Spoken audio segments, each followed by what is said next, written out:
आलोक लो classes से मैं प्रणीत पाराशर। हम लोग आईपीसी का चैप्टर 16 पढ़ रहे हैं। इस चैप्टर में हम लोग मानव शरीर पर प्रभाव डालने वाले अपराधों के विषय में बात कर रहे हैं। इस चैप्टर का जो तीसरा पार्ट है उपाधि के विषय में, उसमें आज हम दो सेक्शनों में बात करेंगे, सेक्शन 330 एंड सेक्शन 331। सेक्शन 330 में लिखा है संपत्ति उद्यापित करने या बेवश करके संपत्ति का प्रत्यावर्तन कराने के लिए स्वेच्छा उपाधि कारित करना। इसी तरह से सेक्शन 331 में लिखा है कि संस्कृति उद्यापित करने या बेवश करके संपत्ति का प्रत्यावर्तन कराने के लिए स्वेच्छा घोरोपति कारित करना। देखिए, उपपत्ति घोरोपति तो हम बाद में डिस्कस करेंगे ही। सबसे पहले बात समझते हैं किन दो प्रकार के कार्यों को इन धाराओं के अंतर्गत अपराध की श्रेणी में लाया गया है। ठीक है, तो सेक्शन 330 में स्वेच्छा जो उपपत्ति कारित हो रही है वो दो इंटेंशन से हो रही है, दो कार्यों से हो रही है। कौन सा कार्य? सबसे पहली बात, संस्वीकृति उद्यापित करना, माने एक्सटॉर्ट कन्फेशन, इंग्लिश में इसको बोलते हैं। एक्सटॉर्ट कन्फेशन का मतलब जबरदस्ती प्रेशर डाल के बेवश करके उसे परेशान करके उसे संस्कृति लेना। संस्कृति क्या होता है इसके बारे में बात करूंगा मैं भी। दूसरी बात आती है, जो दूसरा प्रकार है वो है बेवश करके संपत्ति का प्रत्यावर्तन करना, प्रॉपर्टी का रेस्टोरेशन कराना। बेवश करने में कंपेल, माने उसको दबाव डाल के उसके ऊपर क्या कराना? प्रॉपर्टी का रेस्टोरेशन कराना। देखिए, सबसे पहले मैं बात करता हूं संस्कृति को उद्यापित करने की। संस्कृति का मतलब एक्सटॉर्शन से है। अगर हम इस शब्द के मूल में जाएं तो जो सारी विधियों की मूल विधि है भारतीय संविधान, उसमें संस्कृति को कहां बताया गया है? अगर आप सोचेंगे, ध्यान देंगे, तो आपको याद आएगा जो भारतीय संविधान का अनुच्छेद 20 का क्लॉज 3 है, वो सेल्फ इनक्रिमिनेशन की बात करता है, आत्म अभिशंसन की बात करता है, उसके सिद्धांत का प्रतिपादन करता है। यह मूल अधिकार है। तो अनुच्छेद 20(3) के अंतर्गत, 20 के क्लॉज 3 के अंतर्गत आत्म अभिशंसन का सिद्धांत है। क्या होता है ये सिद्धांत ये कहता है कि अगर किसी मामले में किसी व्यक्ति ने कोई अपराध किया है तो उस अपराध के बारे में उसे अपने ही विरुद्ध साक्ष्य देने के लिए विवश नहीं किया जाएगा। किसी व्यक्ति को अपराध के बारे में पूछताछ चल रही है, पुलिस या अधिकारी उससे पूछताछ कर रहे हैं, उसमें वो उसे अपने ही विरुद्ध कि वो स्वीकार करे कि हाँ मैंने ही अपराध किया है, इसके लिए विवश नहीं कर सकता। ये हमारे भारतीय संविधान का मौलिक अधिकार के अंतर्गत हर व्यक्ति को ऐसा मौलिक अधिकार है कि उसे इस कार्य के लिए अपने द्वारा अपने ही अपराध को स्वीकार करने के लिए विवश नहीं किया जाएगा। ठीक, अब इस सिद्धांत को, ये तो मूल विधि है, भारतीय संविधान सारी विधियों की जननी है, तो अब बाकी विधियों में कहां है? तो 3 दंड विधियां अक्सर हम लोग पढ़ते हैं दंड विधियों के समूह में। उसमें भारतीय दंड संहिता, दंड प्रक्रिया संहिता और भारतीय साक्ष्य अधिनियम। पहले मैं बात करता हूं भारतीय साक्ष्य अधिनियम की। भारतीय साक्ष्य अधिनियम की धारा 24 से लेकर 30 संस्वीकृति के बारे में प्रावधान करती है। अगर इन धाराओं में हम धारा 24 को देखें तो वहां लिखा है उत्प्रेरणा, माने जबरदस्ती किसी पर प्रेशर बना के अगर संस्वीकृति ली जाती है तो वो संस्वीकृति साक्ष्य अधिनियम के अंतर्गत विसंगत मानी जाएगी।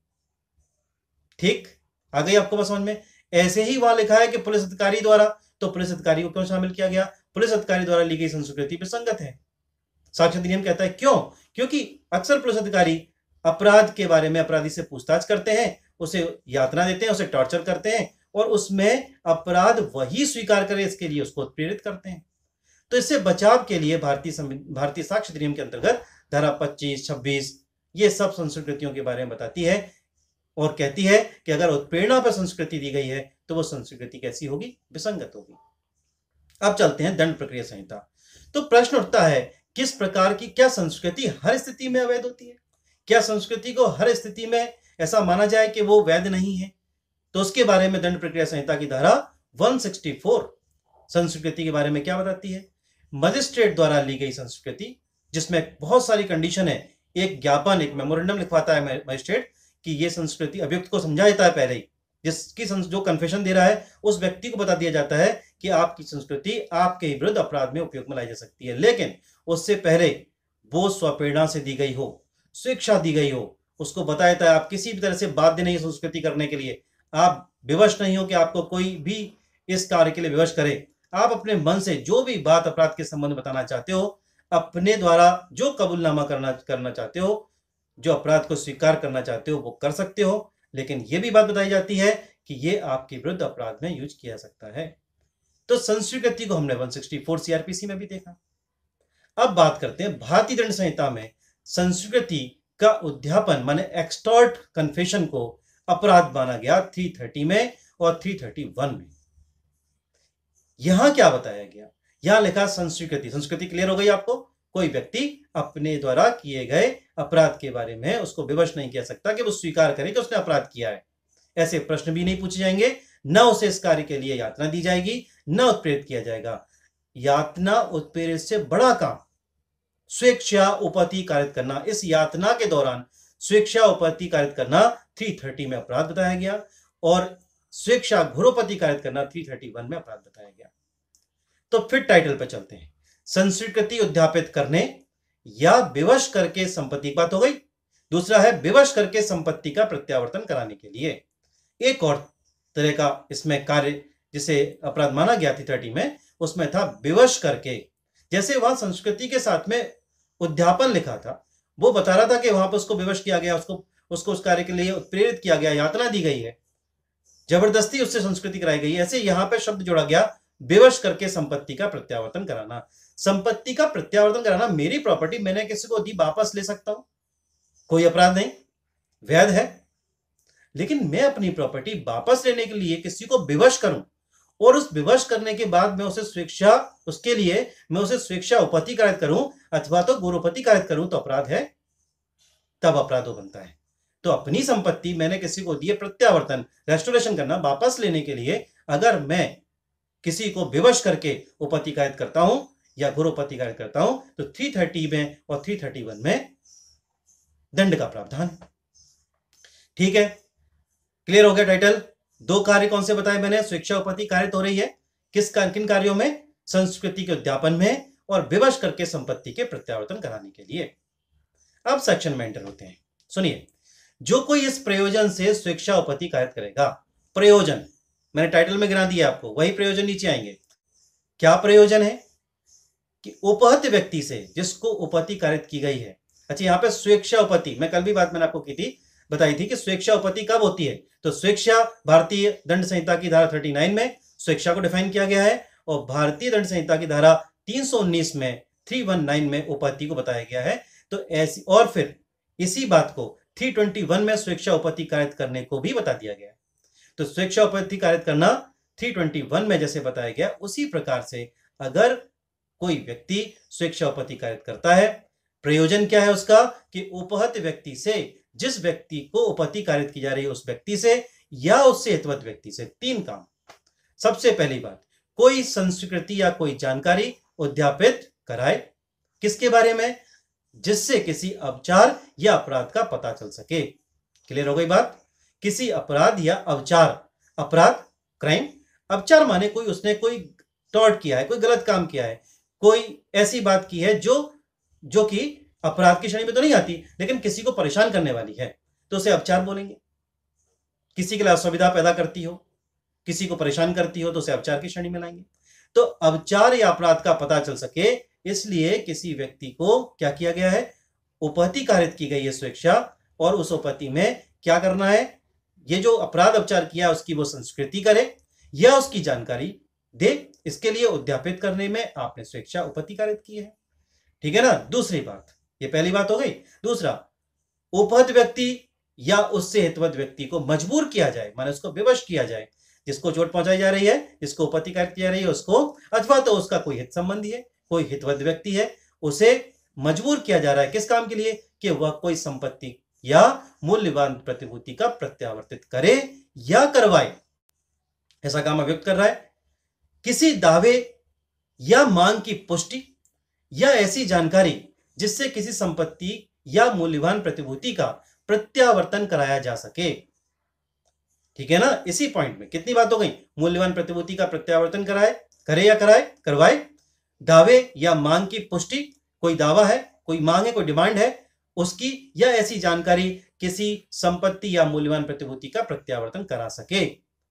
अगर ये सारे कामों के लिए वो किसी व्यक्ति को विवश करके, मजबूर करके स्वेच्छा उपहति कारित करेगा तो भारतीय दंड संहिता की धारा 330 के अंतर्गत दंडित किया जाएगा।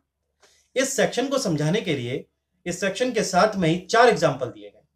पहला एग्जाम्पल है, ए एक पुलिस अधिकारी है, जेड को यह संस्कृति करने को, संस्कृति समझ गए ना, अपने अपराध को स्वीकार करने के लिए, संस्कृति करने को उत्प्रेरित करता है। किस बात के लिए, कि वो स्वीकार करे कि वह अपराध उसने ही किया है। ठीक है, ऐसी दशा में 330 में उस पुलिस अधिकारी को दंडित किया जाए। दूसरी बात, दूसरा एग्जाम्पल, ये पुलिस अधिकारी यह बतलाने के लिए कि चोरी की चीज कहां रखी, इसको बताने के लिए वो उत्प्रेरित करता है, उसको विवश करता है। ऐसी दशा में भी बी को वो यातना देता है, टॉर्चर करता है, तो 330 के अंतर्गत उसको दंडित किया जाएगा। तीसरा एग्जाम्पल, तीसरे एग्जाम्पल में कहते हैं ए एक राजस्व अधिकारी है, यहां वो राजस्व ऑफिसर है, रेवेन्यू ऑफिसर है। क्या करता है, जेड से कोई रेवेन्यू का कलेक्शन करना है, कोई ड्यूज है जेड के समक्ष, क्या रेवेन्यू की बकाया है, तो उसके लिए उसको यातना देता है कि वो वापस करे। देखिए यहां बहुत इंपॉर्टेंट बात है, चारों एग्जाम्पल पढ़ूंगा फिर बताता हूं मैं आपको। चौथा एग्जाम्पल है, ए एक जमींदार अपनी रैयत माने जिसको किराए पर उसने जमीन दी है, रैयत बाड़ी परंपरा हुआ करती थी पहले, उसका उल्लेख LRCs में मिलता है, जो आपके लैंड रेवेन्यू एक्ट होते हैं उसमें रैयत हुआ करते थे, उनके ऊपर जमींदार होता था, तो जमींदार अपनी जमीन को उनको देता था रैयतों को कि आप इसमें खेती करो और किराया मेरे को देते रहो। तो जो किराया ड्यू हो गया उसके लिए जमींदार ने क्या किया, उस रैयत को विवश किया, उसके लिए यातना दी कि वो उस किराए को वापस करे, किराया दे। मैंने आपको बताया कि संपत्ति प्रत्यावर्तन तक गलत नहीं है, कोई प्रॉपर्टी मैंने दी तो वापस ले सकता हूं, बट उसके लिए मैं किसी को विवश कर रहा हूं, यातना दे रहा हूं, उस यातना के साथ में उसे स्वेच्छा उपहति कारित कर रहा हूं, तो वो दंडित किया जाएगा। ठीक है, ये 4 एग्जाम्पल हुए। अब हम बात करते हैं इस धारा में दिए गए दंड की। इस धारा में जो दंड का प्रावधान है वो 7 वर्ष तक का किसी भांति का कारावास और जुर्माने से दंडित किया जाएगा। ठीक है, अब सेक्शन आता है सेक्शन 331। 331 में जो टाइटल है उसमें लिखा है संस्वीकृति उद्यापित करने या विवश करके संपत्ति का प्रत्यावर्तन कराने के लिए स्वेच्छा घोर उपहति कारित करना। तो जो मूल अंतर है इन धाराओं में वो उपहति और घोर उपहति का है। तो मैं पहले ही बता चुका हूं, उपहति 319 में बताई, शारीरिक पीड़ा, रोग, अंगशैथिल्य, ये उपहति में आती है। जब यही तीनों चीजें 8 प्रकार की किस्में जो कि कहां गिनाई गई हैं, धारा 320 में गिनाई गई है, अगर उसमें आती हैं तो वो घोर उपहति बनती है। फिर स्वेच्छा घोर उपहति कहां दी गई है, तो धारा 322 में भारतीय दंड संहिता के अंतर्गत स्वेच्छा घोर उपहति कारित करने को डिफाइन किया। ठीक है ना। तो हम बात करते हैं 331 की। 331 में लिखा है जो कोई इस प्रयोजन से स्वेच्छा घोर उपहति कारित करता है। क्या प्रयोजन, पहली बात, उपहत व्यक्ति से या उससे उत्पन्न व्यक्ति को कोई संस्वीकृति या कोई जानकारी उद्यापित कराई जाए, किस बारे में, जिससे कि अपचार या अपराध का पता चल सके। दूसरी बात क्या, उपहत व्यक्ति को या उससे उत्पन्न व्यक्ति को मजबूर किया जाए कि वह कोई संपत्ति या मूल्यवान प्रतिभूति प्रत्यावर्तित करे या करवाए। किसी दावे या मांग की पुष्टि या ऐसी जानकारी जिससे कि संपत्ति के मूल्यवान प्रतिभूति का प्रत्यावर्तन कराया जा सके। इस सब कामों करने के लिए किसी को विवश करता है, मजबूर करता है, उसके लिए स्वेच्छा घोर उपहति कारित करता है, तो 331 के अंतर्गत दंडित किया जाएगा। और दंड का प्रावधान क्या है, 10 वर्ष तक का किसी भांति का कारावास और जुर्माने से दंडित किया जाएगा। इस प्रकार से ये दोनों धाराएं उन अपराधों को दंडनीय बनाती हैं जो कि किसी अथॉरिटी द्वारा किए जाते हैं। जनरली जो संस्कृति का उद्यापन कराना है वो पुलिस ऑफिसरों द्वारा कराया जाता है, जो प्राधिकृत अधिकारी हैं उनके द्वारा कराया जाता है, तो दंड की व्यवस्था है। और जो संपत्ति का प्रत्यावर्तन है वो भी उस व्यक्ति द्वारा कराया जा सकता है जिसने किसी को प्रॉपर्टी दी है, अब उससे वापस ले रहा है, किराया वापस ले रहा है या रेवेन्यू ले रहा है। ऐसी कंडीशन में अगर वो विवश करके उसे स्वेच्छा उपहति या घोर उपहति कारित करता है तो इन धाराओं के अंतर्गत दंडित किया जाएगा। अब इन दोनों धाराओं के अपराध के स्वरूप को समझो। 331 में जो अपराध है वो एक संज्ञेय अपराध है, अजमानती अपराध है और अशमनीय अपराध है, कंपाउंडेबल नहीं है, समझौता नहीं होता उसमें, ठीक है ना। अजमानती है, जमानत के प्रावधान नहीं है, और संज्ञेय है, एक गंभीर अपराध है, संज्ञेय अपराध की श्रेणी जो सीआरपीसी में बताया गया है वैसे। लेकिन 331 में दोनों अपराध इसी प्रकार के हैं, लेकिन 331 में जो विचारण होगा उसका विचारण सत्र न्यायाधीश के समक्ष किया जाएगा, सत्र न्यायालय में किया जाएगा, बस ये डिफरेंस है। बाकी दोनों संज्ञेय हैं, दोनों अजमानती हैं, दोनों अशमनीय हैं। इस प्रकार से दोनों धाराओं में जो मूल बातें थी वो हमने की। फिर एक नए ग्रुप के साथ अगले वीडियो